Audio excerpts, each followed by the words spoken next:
శ్రీమాత్రే నమః. అందరికీ నమస్కారం. ఆధ్యాత్మిక క్రియా ఛానల్కు స్వాగతం. పరమేశ్వరుడు పంచభూతాత్మకుడే కాక అష్టమూర్తి స్వరూపుడు. నేల, నీరు, నిప్పు, గాలి, ఆకాశాలనే పంచభూతాలు మరియు సూర్యుడు, చంద్రుడు యజమాని. ఈ ఎనిమిదింటిలోనూ ఒక్కొక్క దానికి ఒక్కొక్క పేరుతో పరమేశ్వరుడు దర్శనమిస్తాడు. ఇవే అష్టమూర్తులు. ఈ 8 మంది కూడా ఇలాగే ఒకేలా ఉంటారు. వీరిని ఆరాధిస్తే సకలాన్ని జయించే శక్తి వస్తుంది. శివుడు అంటే శుభం, సౌమ్యం, మంగళకరం అని అర్థం. శివుడు కళంక రహితుడు, అతిశయ రూపుడు, కళాతీతుడు, సర్వాంతర్యామి. వేదాలు ఆయనను రుద్రుడు అని పిలిచాయి. శివుడిని, శివతత్వాన్ని అర్థం చేసుకోవడం చాలా కష్టం. అయితే అతడి అనుగ్రహం చాలా సులభం. అందువల్లనే ఆయన భక్త సులభుడిగా ప్రసిద్ధుడు. ఆయన రూపంలో దాగిన ఎన్నో విషయాలను సంక్షిప్తంగా తెలుసుకుందాం. లింగాకారం. సకల జీవరాశులు తనలో లీనమవుతారు అని చూపించడానికి ఆయన లింగాకారాన్ని పొందాడు. ప్రళయకాలంలో సమస్తము ఆ లింగంలో లీనమైపోతుంది. విశ్వ చైతన్యం అంతా లింగాకారం అని, భూమి పానపట్టం అని చెబుతారు. సదాశివుని నిష్కల్ప రూపమే శివలింగం. శుద్ధ ధవళుడు. ఆయన కర్పూరం వలె, హిమం వలె తెల్లటి శరీర వర్ణం కలవాడు. తెలుపు రంగు స్వచ్ఛతను, సహనాన్ని, విశాలత్వాన్ని సూచిస్తుంది. సప్తవర్ణాలు తెలుపులో నుంచే పుడతాయి, చివరికి అందులోనే కలిసిపోతాయి. అందుకే శివుడు శ్వేతవర్ణంలో ప్రకాశిస్తూ ఉంటాడు. విభూతిధరుడు. శివుడు లలాటంపై విభూతి రేఖలను సదా ప్రకాశిస్తూ ఉంటాయి. ఇందులోని అంతరార్థం ఏమిటంటే, ఏ వస్తువైనా కాలిపోయాక చివరికి బూడిద మాత్రమే మిగులుతుంది. జీవితంలో లౌకికంగా ఎంత వైభవాన్ని పొందినా ఈ దేహం తాత్కాలికమైనది. ఏదో ఒకనాడు కాలి బూడిద కావాల్సిందే. కనుక లౌకిక వైభవాలు శాశ్వతం కావనే విషయాన్ని తెలుపుతూ వైరాగ్యాన్ని బోధిస్తున్నాడు. తలపై నలవంక. చంద్రుడు కాలగమనాన్ని సూచించేవాడు.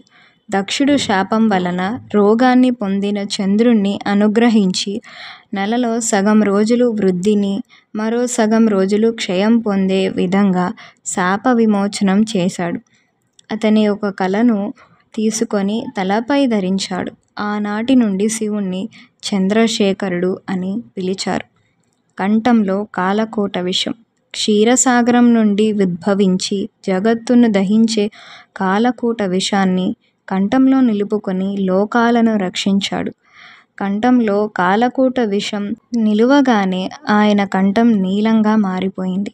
నాటి నుండి ఆయన నీలకంఠుడయ్యాడు. 3 కన్నులవాడు. రుద్రునికి 3 నేత్రాలు. అవి సూర్యుడు, చంద్రుడు, అగ్ని. ఈ త్రినేత్రాల వలన ఆయనను కాల నియామకుడిగా తెలుసుకోవచ్చు. మధ్యలో ఉండి అగ్నినేత్రం జ్ఞాననేత్రం.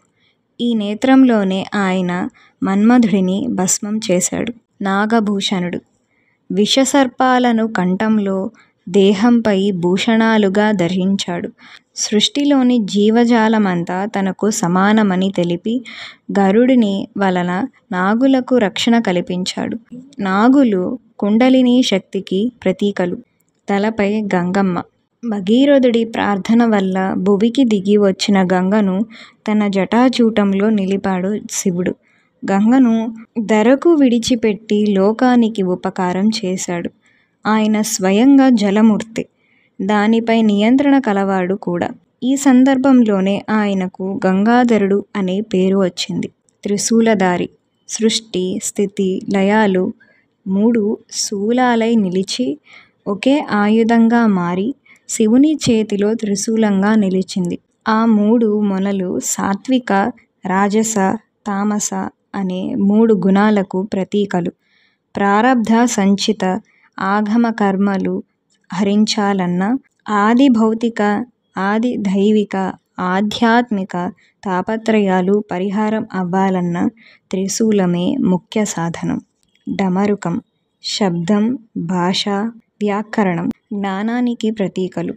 లోపల ఉండే జ్ఞానం బహిర్గతం అయితేనే దానికి విలువ. అదేవిధంగా పరమేశ్వరుడు వ్యాకరణ సూత్రాలను డమరుక నాదంతో ప్రపంచానికి తెలియజేశాడు. ఆ వ్యాకరణమే నేటి మన భాషకు ఆధారం. రుద్రాక్ష శివుడికి లోతైన ధ్యాన స్థితిలో మానవత్వం పట్ల కరుణతో కన్నీళ్లు పెట్టుకున్నాడు. ఈ కన్నీళ్లు దైవిక ప్రాముఖ్యత మరియు ఆధ్యాత్మిక లక్షణాలకు ప్రసిద్ధి చెందిన పవిత్ర రుద్రాక్ష గింజలుగా మారాయి. రుద్రాక్ష పూసలను సాధారణంగా హారం లేదా మాలగా ధరిస్తారు. ఇవి ధరించే వారికి మరియు విశ్వశక్తికి మధ్య ఉన్న ఆధ్యాత్మిక సంబంధాన్ని సూచిస్తాయి. ప్రతి పూస శివుని కంపన శక్తిని కలిగి ఉంటుందని, ప్రశాంతత, సమతుల్యత మరియు ఆధ్యాత్మిక మేల్కొలుపును పెంపొందిస్తుందని నమ్ముతారు. నంది శివుని ముందు కూర్చుంటాడు ఎందుకంటే అతను అచంచలమైన భక్తిని సూచిస్తాడు మరియు ద్వారపాలకుడిగా వ్యవహరిస్తాడు. ఎల్లప్పుడూ శివుడిని ఎదుర్కొంటాడు. భక్తుడి దృష్టిని దైవికం వైపు మాత్రమే కేంద్రీకరించాలి. ఇది దేవతకు పూర్తి అంకిత భావం యొక్క ఆదర్శాన్ని సూచిస్తుంది. ముఖ్యంగా నంది భంగిమ ఆరాధకులు ఆయనలాగే శివుడిపై స్థిరమైన అచంచలమైన దృష్టిని కొనసాగించాలని గుర్తు చేస్తోంది. ఇలా ఈ ఆదిదేవుని రూపంలో ఉన్న ప్రతి ఒక్క విషయం, వాటి యొక్క అంతరార్థాలని తెలుసుకున్నాం కదా. ఇలాంటి మరెన్నో విషయాలను తెలుసుకోవడానికి మన ఆధ్యాత్మిక క్రియా ఛానల్ను సబ్స్క్రైబ్ చేసుకోండి. నచ్చితే లైక్ చేయండి, షేర్ చేయండి. స్వస్తి.